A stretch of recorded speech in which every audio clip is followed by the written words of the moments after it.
কোনো মেয়ের দিকে তাকাবে না, চোখ বন্ধ করে গাড়ি চালাবে। ও বাবা, এ বউটা তো মরে গেছে, পালাই। পড়লে পড়লে আমার পড়লে। কেঁদো না, শান্ত হও। বউ মরেছে তো কি হয়েছে, আমি তোমাকে বিয়ে করবো। মোতালি, তুমি আমাকে বিয়ে করবে? হ্যাঁ করবো। চলো বিয়ে করবো। বুঝি বুঝি অ্যাক্সিডেন্টে শুধু তুই মরেছিস, তোর স্বামী মরেনি পড়লি।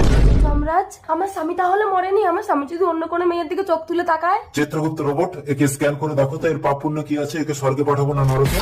Scan scan scan completed. এর কোনো পুণ্য নেই, স্বামীকে সন্দেহ করে এ নরকে যাবে যাবে। ও যমরাজ, আমাকে নরকে পাঠিও না, আমি তোমাকে ভীষণ ভালোবাসি। ঠিক আছে, সুন্দরী মেয়েদের আবার পাপ হয় নাকি? চিত্রগুপ্ত রোবট, এর সমস্ত পাপ ডিলিট করে দাও। ওকে জমরাজ, পাপ ডিলেট ডিলেট।